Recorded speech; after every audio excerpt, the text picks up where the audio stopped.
नमस्कार, आदाब, सत श्री अकाल। मैं हूं आपका दोस्त होस्ट एजुकेटर अविनाश सर।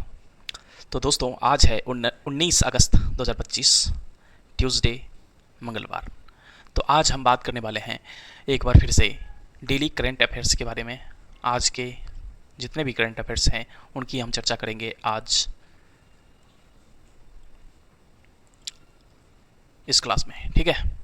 तो डेली करंट अफेयर्स आपको हमारे चैनल आर्टिकल 21A को सब्सक्राइब करना है, और स्पेशली हमारा जो YT क्विज एंड प्राइज है, हर शाम मैं 6 बजे से 7 बजे तक लाइव आता हूँ, वो आप देख सकते हैं हमारे इसी आर्टिकल 21A प्लेटफॉर्म पे, ठीक है। तो चलिए बात करते हैं आज के करंट अफेयर्स के बारे में। क्वेश्चन है कि हाल ही में भारत के प्रधानमंत्री ने प्रधानमंत्री विकसित भारत रोजगार योजना की घोषणा की। यह योजना किस मंत्रालय के अंतर्गत शुरू की गई है? तो यह योजना जो है श्रम एवं रोजगार मंत्रालय के अंतर्गत शुरू की गई है। तो प्रधानमंत्री विकसित भारत रोजगार योजना की घोषणा की है। तो क्यों, है ना, क्या रीजन है, क्यों घोषणा किया है इन्होंने? तो श्रम एवं रोजगार मंत्रालय के अंतर्गत इसकी घोषणा की गई है। इसका उद्देश्य क्या है इसका? कि अगले 2 वर्ष में 3.5 करोड़ से अधिक रोजगार सृजन करना। 3.5 करोड़ से अधिक रोजगार सृजन करना इसका उद्देश्य है, ठीक है। तो इस योजना के कुछ प्रमुख बिंदुओं पर एक नज़र हम डालते हैं, ठीक है। तो ये जो इसमें क्या किया जाएगा? तो सहयोग दिया जाएगा, ठीक है, सहयोग राशि दी जाएगी। जब पहली बार इसे 2 भाग में बांट करके हम पढ़ते हैं, इस योजना के प्रमुख बिंदुओं को हम 2 भाग में बांट करके पढ़ते हैं, भाग ए और भाग बी। भाग ए जो है ये पहली बार जो कर्मचारी ज्वाइन करेंगे,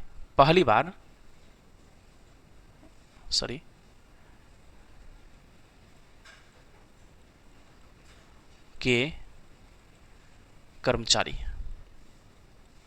जो किसी भी जॉब में ज्वाइन करेंगे और ईपीएफओ में रजिस्ट्री कराएंगे, अपना ईपीएफओ में जब रजिस्टर कराएंगे, पंजीकृत होंगे, तो उन्हें 15,000 रुपये सरकार की तरफ से सहयोग दी जाएगी। और 15,000 रुपये जो है एक बार में नहीं, 2 किस्त में दी जाएगी। 2 किस्त में, पहले किस्त में आपको आधा पैसा जो है, पहले किस्त जो है 6 महीने पे दी जाएगी, 6 महीने पे, और अगला किस्त जो है 12 महीने पे। अगला किस्त जब दी जाएगी तो वहाँ पे इम्पोर्टेंट क्या है कि आपको कर्मचारी द्वारा वित्तीय साक्षरता कार्यक्रम पूरा करना आवश्यक है। वित्तीय साक्षरता कार्यक्रम,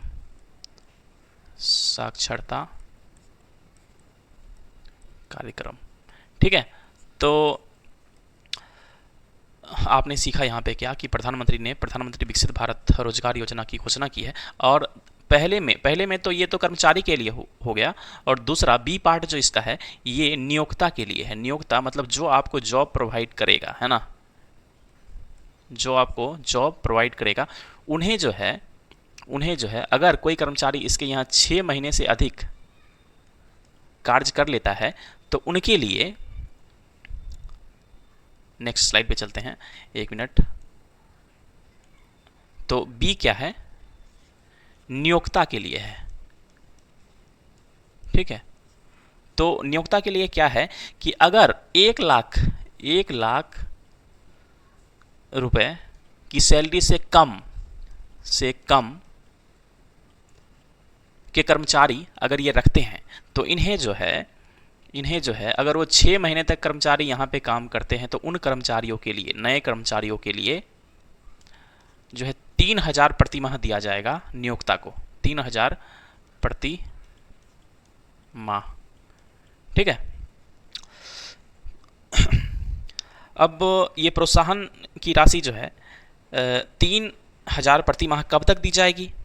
तो ये 2 साल के लिए दी जाएगी, 2 साल के लिए, 2 वर्ष के लिए, ठीक है। तो चलिए नेक्स्ट क्वेश्चन पे चलेंगे। अब हम नेक्स्ट क्वेश्चन पे चलेंगे और ध्यान रखना है कि भाग ए का जो है डीबीटी के माध्यम से ट्रांसफ़र होगा, और भाग बी का जो ट्रांसफ़र जो होगा वो पेन लिंक्ड खाते में भेजी जाएंगी। पेन लिंक्ड डीबीटी के बारे में तो आपको मालूम होगा, डायरेक्ट बेनिफिशियरी ट्रांसफ़र बोलते हैं। ठीक है, तो चलिए नेक्स्ट प्रश्न पे चलेंगे। अब अगला करंट अफेयर का प्रश्न है ये कि किस देश के दो एक्वानॉट्स ने अटलांटिक महासागर में 4025 और 5002 मीटर की ऐतिहासिक गहराई तक गोता लगाकर एक नया कीर्तिमान स्थापित किया है। तो भारत के, है ना, अपने देश भारत के दो एक्वानॉट्स ने अटलांटिक महासागर में अत्यधिक गहराई में गोता लगाकर ऐतिहासिक उपलब्धि हासिल की है। ठीक है, ये जो नौटाइल सबमर्सिबल है इसी से गोता लगाया है, ये फ्रांस का नौटाइल है। ठीक है, और इसको नेतृत्व किसने किया, ये जो इसका नेतृत्व किसने किया, तो नेतृत्व किया है चेन्नई स्थित राष्ट्रीय महासागर प्रौद्योगिकी संस्थान, चेन्नई स्थित राष्ट्रीय महासागर प्रौद्योगिकी संस्थान, महासागर प्रौद्योगिकी संस्थान। ठीक है, तो चलिए अब यह ऐतिहासिक गोता भारत के समुद्रयान मिशन की एक प्रकार से तैयारी है। समुद्रयान मिशन जो 2027 में शुरू होगी। ठीक है, ये गोता जो है समुद्रयान मिशन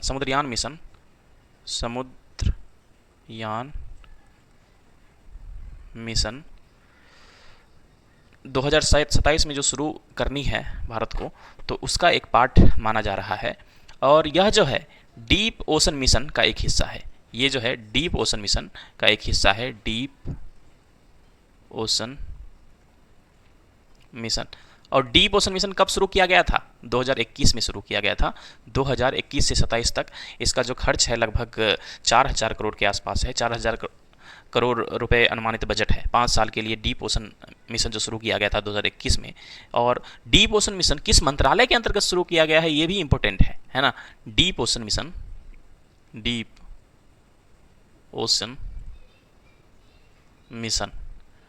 जो है पृथ्वी विज्ञान मंत्रालय के अंतर्गत शुरू किया गया था 2021 में, पृथ्वी विज्ञान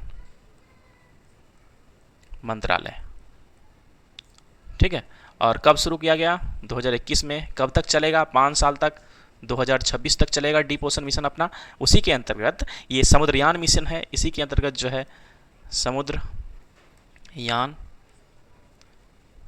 मिशन है, जो कब स्टार्ट होगा, 2027 में लॉन्च किया जाएगा, है ना। 2027 में लॉन्च किया जाएगा।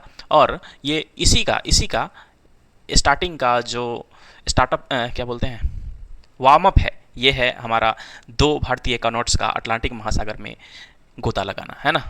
तो चलिए नेक्स्ट प्रश्न पे चलेंगे, अगले प्रश्न पे चलेंगे। ठीक है, अगला प्रश्न है कि किस राज्य सरकार ने सीमावर्ती क्षेत्र में आत्मरक्षा के लिए हथियार लाइसेंस के लिए पोर्टल शुरू किया है।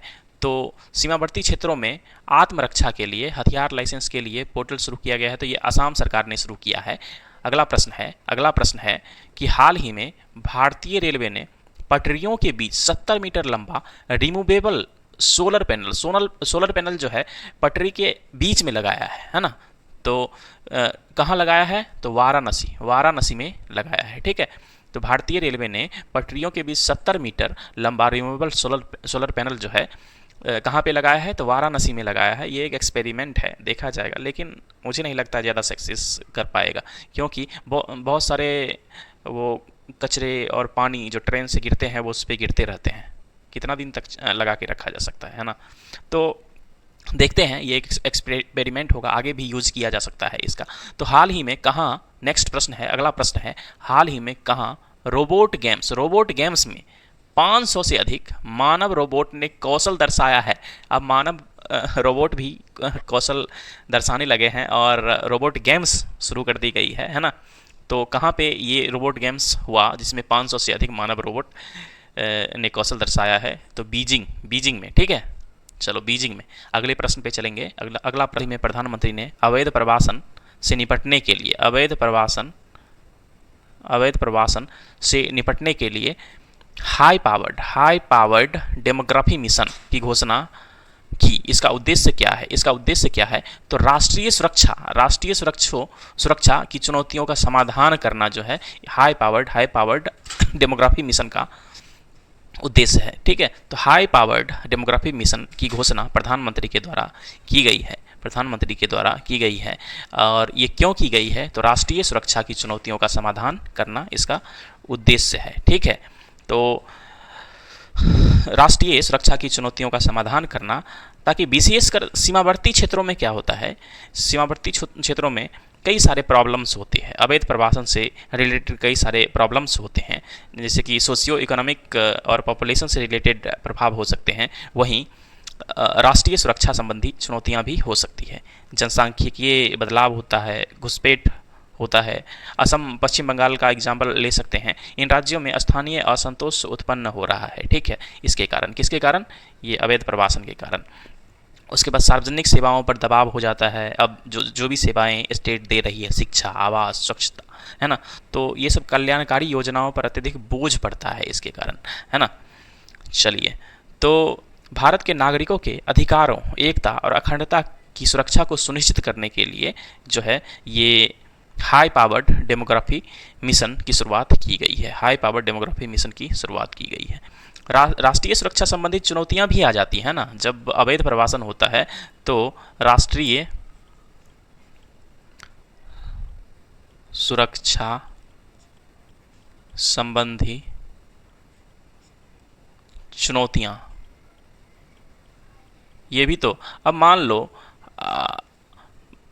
जो स्टेट दूसरे कंट्री के साथ बॉर्डर रखते हैं, जैसे कि आपका पश्चिम बंगाल ले लो, असम ले लो, तो यहाँ पे क्या होता है, आतंकवाद से संबंधित लोग भी वहाँ पे आ सकते हैं। सीमा सुरक्षा का प्रॉब्लम होता है वहाँ पे, सीमाओं पर तस्करी शुरू हो जाती है ना।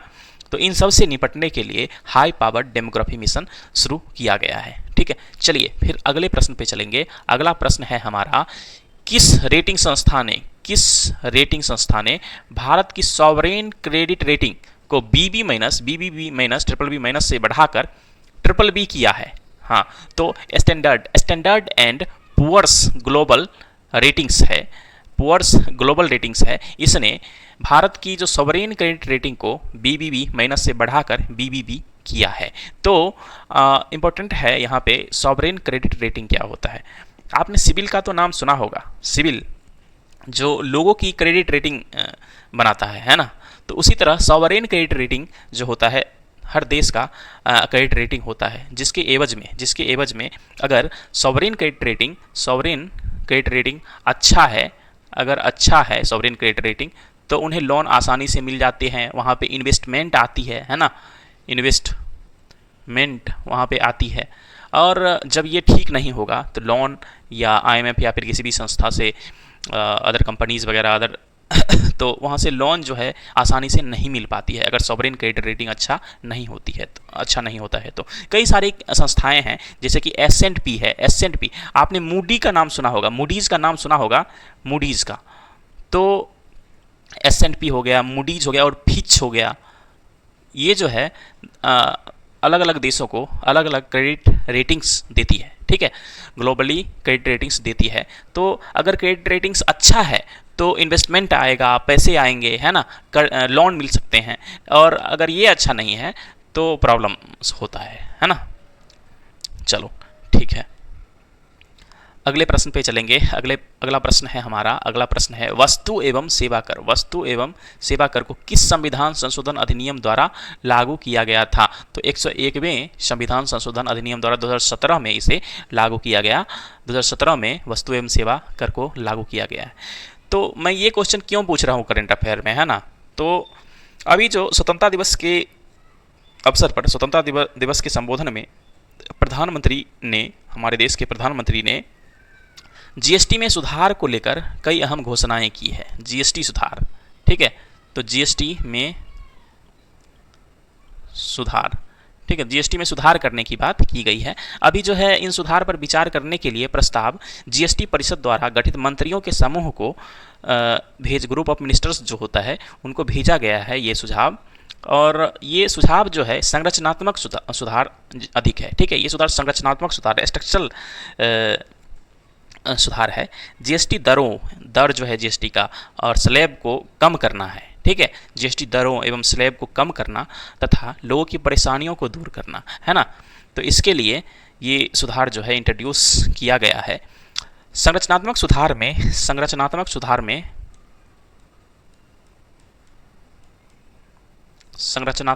में क्या करना है, इन्वर्टेड ड्यूटी प्रणाली में सुधार करना है। इन्वर्टेड ड्यूटी प्रणाली क्या होता है? इन्वर्टेड ड्यूटी प्रणाली, देखो जब आयात होती है, जब अपने देश में आयात होती है, कोई भी चीज़ बाहर से कोई भी चीज़ लाया जाता है और रुपए जो है या डॉलर जो है हम देते हैं। ठीक है, तो आयात हुआ, यहाँ पे कुछ टैक्स लगाती है गवर्नमेंट। अगर रॉ है तो रॉ पे अलग टैक्स लगाया जाता है। और रॉ मतलब क्या? कच्चा माल की तुलना में कच्चे माल के आयात पर तुलनात्मक रूप से अधिक कर लगाया जाता है। अगर रॉ मटेरियल है तो इस पर कर ज़्यादा लगाया जाएगा, है ना। कच्चे माल के आयात पर अधिक कर लगाया जाता है। और कच्चे माल से तैयार उत्पादों, है ना, जो फिनिश्ड गुड्स होते हैं उन पर कम कर लगाया जाता है। फिनिश्ड गुड, इस पर कम कर लगाया जाता है ना। जैसे कि एक टायर है, टायर का रबर से बनता है, अगर टायर आया तो 10% कर है, एग्जाम्पल के लिए मैं बोल रहा हूँ। और रबर आया तो 20%। तो इस तरह का जो कर है, इसी कर प्रणाली को इन्वर्टेड ड्यूटी प्रणाली कहा जाता है। ठीक है, तो इसमें चेंजेस करना है। उसके बाद वर्गीकरण से संबंधित मुद्दों का समाधान करना है, स्थिरता और अपेक्षा के अनुरूप काम करना है ना। और जीएसटी दरों और स्लैब को भी कम करना इसका एक उद्देश्य है। जीएसटी दरों और स्लैब को कम करना, तो कैसे कम करेंगे जीएसटी? तो इसका उद्देश्य मूल रूप से जीएसटी कर की दरों को 2 स्लैब, स्टैंडर्ड और मेरिट तक सीमित रखते हुए सरल बनाना है। विशेष दरें केवल चुनिंदा वस्तुओं पर लगाई जाएंगी।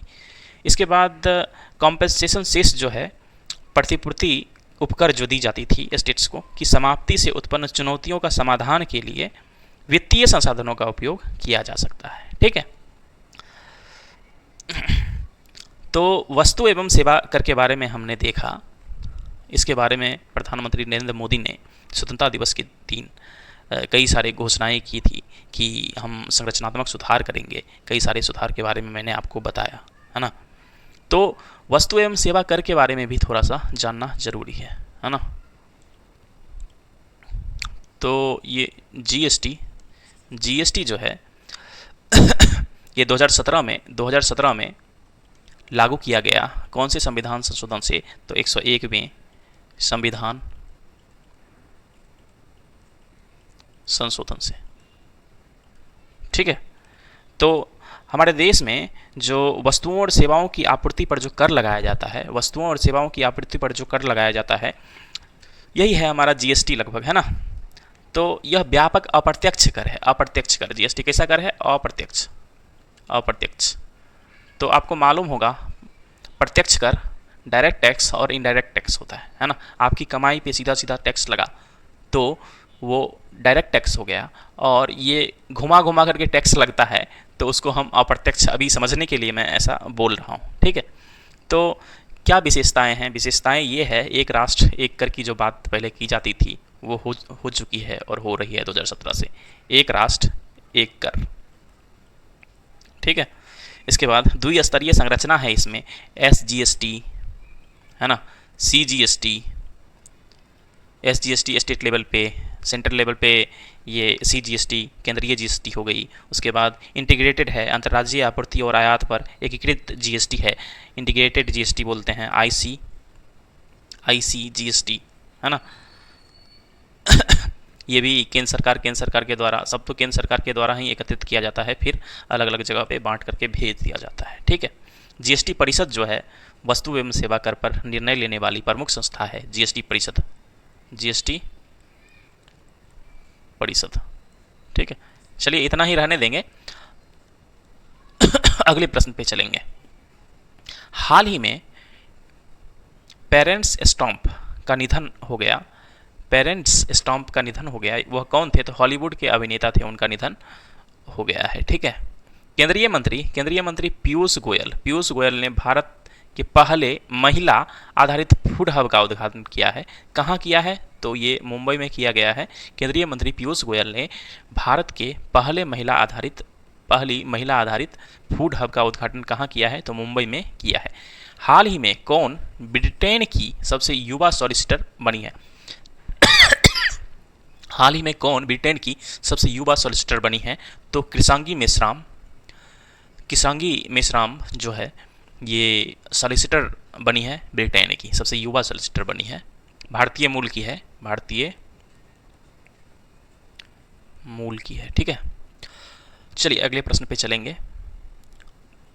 दिल्ली एनसीआर में स्थित नोएडा में कोई निर्वाचित स्थानीय सरकार नहीं है। स्थानीय सरकार क्या होता है? जैसे कि गांव में मुखिया होता है, नगर में वार्ड कमिश्नर वगैरह होते हैं, उससे अलग अलग मेयर वगैरह होते हैं, है ना। तो यहाँ पे दिल्ली में कोई स्थानीय सरकार नहीं है। यह किस अधिनियम के तहत new Okhla industrial development authority Noida द्वारा शासित होता है? तो ये जो है उत्तर प्रदेश औद्योगिक क्षेत्र विकास अधिनियम 1976 के द्वारा ये शासित है। दिल्ली एनसीआर में स्थित जो नोएडा है ये जगह, है ना, स्थानीय कोई। तो हाल ही में सुप्रीम कोर्ट ने क्या कहा है? सुप्रीम कोर्ट ने उत्तर प्रदेश सरकार से कहा है कि वह new Okhla industrial development authority को एक मेट्रोपॉलिटन कॉरपोरेशन में बदलने पर विचार करे, ताकि जन केंद्रित शासन सुनिश्चित हो सके। शासन सुनिश्चित करने के लिए मेट्रोपॉलिटन सिटी या मेट्रोपॉलिटन कॉरपोरेशन में बदलने के लिए कहा गया है। मेट्रोपॉलिटन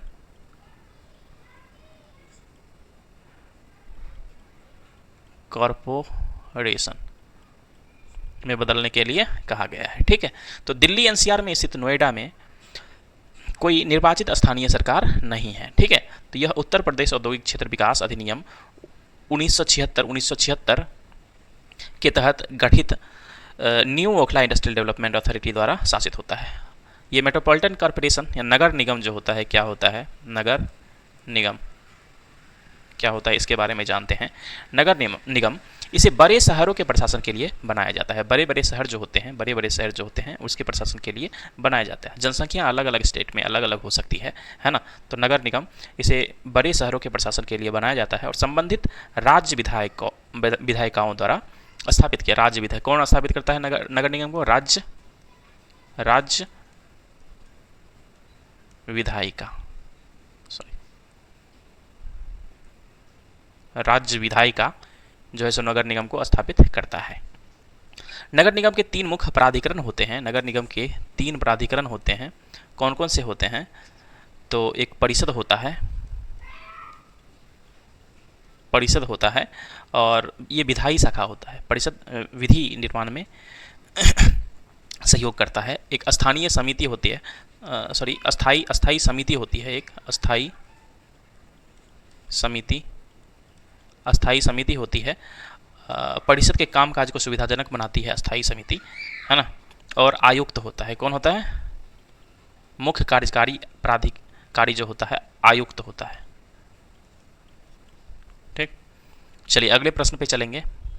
अगला प्रश्न है हमारा, हाल ही में भारत ने सिंधु जल संधि की सामान्य व्याख्या के मुद्दे पर किसके फैसले को खारिज कर दिया है? तो परमानेंट कोर्ट ऑफ आर्बिट्रेशन जो है इसके फैसले को खारिज कर दिया है। तो परमानेंट कोर्ट ऑफ आर्बिट्रेशन के बारे में थोड़ा सा जान लेते हैं। पीसीए क्या होता है? पीसीए जो है यह संधि आधारित अंतर सरकारी संगठन है। अंतर सरकारी संगठन है और इसका काम क्या करना है तो होता है तो आर्बिट्रेशन का काम ये करता है। 2 देशों के मध्य कोई भी विवाद होता है उसे सुलझाने की कोशिश करता है। इसकी स्थापना जो है 1899 में की गई थी। 1899 में की गई थी इसकी स्थापना। हेग शांति अभिसमय। पक्षकार जो इसके हैं 125 सदस्य हैं, 125 सदस्य लगभग इसके पक्षकार हैं। चलिए अगले प्रश्न पे चलते हैं। हाल ही में किसने global outlook council on water investment की लॉन्च करने की घोषणा की है? तो हाल ही में किसने global outlook council on water investment को लॉन्च करने की घोषणा की है? दक्षिण अफ्रीका के राष्ट्रपति ने ये घोषणा की है, global outlook council on water investment. तो global outlook council on water investment के लॉन्च की घोषणा दक्षिण अफ्रीका के राष्ट्रपति ने किया है। GOCWI क्या है? G20 प्रेसिडेंशियल लीगेसी इनिशिएटिव के रूप में लॉन्च किया गया है। G20 प्रेसिडेंशियल लीगेसी इनिशिएटिव के रूप में इसे लॉन्च किया गया है GWP। यह GWP ग्लोबल वाटर पार्टनरशिप के ग्लोबल ट्रांसफॉर्मेशन एजेंडा का एक प्रमुख स्तंभ है। ठीक है, तो GWP के ट्रांसफॉर्मेशन एजेंडे का लक्ष्य जो है वर्ष 2030 तक जल के लिए $15 बिलियन जुटाना है। किसका? GWP। ये जो स्टार्ट किया गया है वो GWP के अंतर्गत ही स्टार्ट किया गया है, एक इनिशिएटिव है और इसका उद्देश्य है या इसका लक्ष्य जो है GWP का क्या है? 2030 तक $15 बिलियन जुटाना है, $15 बिलियन जो है सो जुटाना है। किस काम के लिए? तो जल सुरक्षा के लिए। ठीक है, यह विश्व भर में जल सुरक्षा में निवेश के लिए राजनीतिक समर्थन और वित्त पोषण प्राप्त करने के लिए एक उच्च स्तरीय फोरम के रूप में कार्य करता है। ठीक है, चलिए अगले प्रश्न पे चलते हैं। अगला प्रश्न है, हाल ही में किस देश ने 2036 तक शुक्र ग्रह पर वेनेरा डी मिशन भेजने की योजना बनाई है? तो रूस ने यह योजना बनाई है। तो रूस 2036 तक शुक्र ग्रह पर वेनेरा डी मिशन भेजने की योजना बनाई है। हाल ही में उत्तर प्रदेश के पहले ग्रीन हाइड्रोजन प्लांट का उद्घाटन कहाँ हुआ है? तो उत्तर प्रदेश के पहले ग्रीन हाइड्रोजन प्लांट का उद्घाटन जो है गोरखपुर में किया गया है। ठीक है, गोरखपुर इसका सही जवाब है। और नेक्स्ट क्वेश्चन है, अगला प्रश्न है, 16 अगस्त को कहाँ स्वतंत्रता सेनानियों के सम्मान में डी ज्यूरे ट्रांसफर डे मनाया गया है? तो पुडुचेरी में मनाया गया है। याद रखना है कि पुडुचेरी में 16 अगस्त को स्वतंत्रता सेनानियों के सम्मान में डी ज्यूरे ट्रांसफर डे मनाया गया है। अगले प्रश्न पे चलेंगे, डॉक्टर्स विदाउट बॉर्डर्स या मेडिसिन सेंस फ्रंटियर्स इराक में आवश्यक देखभाल सेवा प्रदान करके वहाँ स्वास्थ्य देखभाल व्यवस्था में मौजूद व्यापक कमियों को दूर कर रहा है। इसकी स्थापना कब और कहाँ की गई थी? डॉक्टर्स विदाउट बॉर्डर्स की स्थापना कब और कहाँ की गई थी? 1971 में फ्रांस में की गई थी। कहाँ की गई थी? फ्रांस में। डॉक्टर्स विदाउट बॉर्डर्स जो है या मेडिसिन सेंस फ्रंटियर जो है इराक में आवश्यक देखभाल सेवा प्रदान कर रही है ना। तो इसकी स्थापना जो है 1971 में फ्रांस में की गई थी। वास्तव में इसकी स्थापना जो है नाइजीरिया के ब्याफ्रा क्षेत्र में युद्ध और अकाल की पृष्ठभूमि में हुई थी। कब? नाइजीरिया, यहाँ पे एक एरिया है ब्याफ्रा क्षेत्र,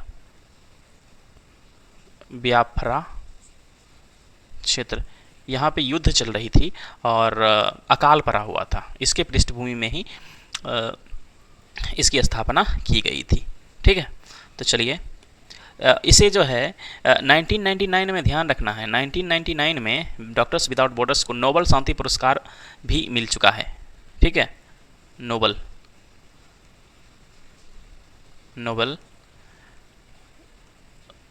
शांति पुरस्कार। चलिए ठीक है, अगले प्रश्न पे चलेंगे। अगला प्रश्न है, हाल ही में प्रधानमंत्री ने स्वतंत्रता दिवस 2025 के अपने संबोधन में सुदर्शन चक्र मिशन की घोषणा की। इसका उद्देश्य क्या है? तो सुदर्शन चक्र मिशन का जो उद्देश्य है वर्ष 2035 तक देश के अति महत्वपूर्ण और असैन्य और रक्षा संरचनाओं की सुरक्षा सुनिश्चित करना। ठीक है, तो वर्ष 2035 तक देश के अति महत्वपूर्ण और असैन्य और रक्षा संरचनाओं की क्या करना है? सुरक्षा सुनिश्चित करना ही सुदर्शन चक्र मिशन का उद्देश्य है। सुदर्शन चक्र मिशन यह भारत के अति महत्वपूर्ण परिसंपत्तियों की सुरक्षा के लिए एक व्यापक राष्ट्रीय सुरक्षा पहल है। व्यापक राष्ट्रीय सुरक्षा पहल है, ठीक है। इसके तहत अति महत्वपूर्ण राष्ट्रीय स्थलों को अत्याधुनिक प्रौद्योगिकी और शक्तिशाली हथियार प्रणाली से लैस करके सुरक्षित बनाया जाएगा, ठीक है। चलिए अगले प्रश्न पे चलेंगे। अगला प्रश्न है हमारा आयुष मंत्रालय। आयुष मंत्रालय, ठीक है, आयुष मंत्रालय कहाँ बाल स्वास्थ्य पर आयुर्वेद सेमिनार का आयोजन करेगा? तो दिल्ली में आयोजन होगा ये सेमिनार, ठीक है। अगला प्रश्न है 2025 हुरुओ इंडिया के सबसे मूल्यवान पारिवारिक व्यवसाय सूची में कौन शीर्ष पर है? तो अंबानी परिवार। 2025 में हुरुओ इंडिया के सबसे मूल्यवान पारिवारिक व्यवसाय सूची में कौन शीर्ष पर है? तो अंबानी परिवार जो है शीर्ष पर है। हाल ही में किसने NSW स्क्वैश वेगा ओपन 2025 का खिताब जीता है? तो हबीबा हानी ने NSW स्क्वैश वेगा ओपन 2025 का खिताब जीता है। अगला प्रश्न है, एक हालिया रिपोर्ट के अनुसार भारत में मक्का की खेती का विस्तार हुआ, जिसका प्रमुख कारण क्या है? तो मक्का की खेती का जो विस्तार हुआ है इसका मुख्य कारण जो है इथेनॉल की बढ़ती मांग है। इथेनॉल की बढ़ती मांग के कारण जो है मक्का की खेती का विस्तार हुआ है, ठीक है। तो मक्का फसल के बारे में थोड़ा सा हम जान लेते हैं। यह खरीफ फसल है, ठीक है, खरीफ फसल है। और टेम्परेचर मक्का को उपजाने के लिए कितना चाहिए? टेम्परेचर 21 डिग्री सेल्सियस से 27 डिग्री सेल्सियस तक चाहिए। यह पुरानी जलोढ़ मिट्टी में अच्छी तरह से उगती है। और बिहार जैसे राज्यों में मक्का रबी सीजन में भी, रबी और खरीफ जो है, रबी खरीफ दोनों में उपजाई जाती है, ठीक है। इसे खाद्य फसल और पशु चारा दोनों के रूप में इस्तेमाल किया जाता है। खाने के लिए भी मक्के की रोटी मोटी मोटी है ना, तो खाद्य फसल प्लस पशु के लिए, पशु चारा के लिए भी उपयोग किया जाता है। चलिए अगले प्रश्न पे चलेंगे। अगला प्रश्न है, हाल ही में संयुक्त राज्य अमेरिका और रूस के राष्ट्रपति रूस यूक्रेन के बीच युद्ध विराम की संभावनाओं पर विचार करने के लिए कहाँ बैठक की है? तो अलास्का में। अलास्का जो है, अलास्का कहाँ है? ये USA के अंदर आती है। एक अलास्का संधि 1867 में हुई थी और इसके तहत संयुक्त राज्य अमेरिका ने रूस से इसे खरीदा था, अलास्का को, ठीक है। तो वही अलास्का में संयुक्त राज्य अमेरिका और रूस के राष्ट्रपति बैठे हैं रूस यूक्रेन के बीच जो युद्ध चल रही है उसको विराम करने की संभावनाओं पर बात करने के लिए, ठीक है। अगले प्रश्न पे चलेंगे। अगला प्रश्न है हमारा, भारतीय नौसेना के जहाज INS राणा और INS ज्योति कोलंबो में श्रीलंका भारत नौसेना अभ्यास श्रीनेक्स के किस संस्करण में भाग लेंगे? तो ये जो संस्करण है 12वां संस्करण है। श्रीनेक्स जो है ये नौसेना के, भारतीय नौसेना और श्रीलंका नौसेना के बीच एक अभ्यास है श्रीनेक्स, उसका 12वां संस्करण होने जा रहा है। 12वां संस्करण एक्चुअली हो रहा है। उसमें हमारा INS राणा और INS ज्योति को भेजा गया है, इन दोनों को, ठीक है। INS राणा जो है मिसाइल विध्वंसक है ना, निर्देशित मिसाइल विध्वंसक है। जो मिसाइल आएगी उसे ये फोड़ देगा, है ना, मिसाइल विध्वंसक है। और दूसरा ये फ्लीट टैंकर है। INS ज्योति जो है क्या है? फ्लीट टैंकर है। श्रीनेक्स जो है 2005 में शुरू की गई थी। श्रीनेक्स जो है श्रीलंका और इंडिया के बीच में द्विपक्षीय नौसैनिक अभ्यास है जिसकी शुरुआत 2005 में हुई थी। चलो अगले प्रश्न पे चलेंगे। अगला प्रश्न है हमारा, हाल ही में टोंगा में कितनी तीव्रता के भूकंप के झटके महसूस किए गए हैं? तो 7.1 तीव्रता। टोंगा कहाँ है? टोंगा तो आप जब ऑस्ट्रेलिया देखोगे, ऑस्ट्रेलिया वहाँ पे न्यूजीलैंड हो गया, ये ऊपर वाला पार्ट जो है कुछ आइसलैंड्स वगैरह यहाँ पे है ना। तो यहाँ पे कुछ द्वीप समूह है, इसमें से एक द्वीप समूह जो है टोंगा है। कौन सा है? टोंगा। और टोंगा की राजधानी कहाँ है? नुकुलोफा। नुकुलोफा राजधानी कहाँ है? तो नुकुलोफा यहाँ की राजधानी है, नुकुलोफा। ठीक है, तो यहाँ की सबसे जो ऊंची चोटी है उसका नाम है काओ, काओ द्वीप। सबसे जो ऊंची चोटी है हाअपाई द्वीप समूह में काओ द्वीप, काओ द्वीप। ये जो टोंगा है, टोंगा जो है 3 द्वीपों के समूह से बना हुआ है। पहला है टोंगा टापू, इतना इंपॉर्टेंट नहीं है, ये सब छोड़ते हैं, नेक्स्ट प्रश्न पे चलेंगे। चलिए, समाप्त हो गया। तो चलिए, इतना पे ही हम अपने क्लास को ख़त्म करेंगे। और हर रोज़ मैं लेकर के आता हूँ आपके लिए डेली करंट अफेयर्स। बीच में कुछ दिन नहीं लाया था, नहीं हो पाया था किसी कारणवश से, किसी कारणवश। तो फिर अगले क्लास में मिलेंगे, अगले दिन मिलेंगे नए करंट अफेयर्स के साथ। तब तक के लिए धन्यवाद, नमस्कार आप सभी को।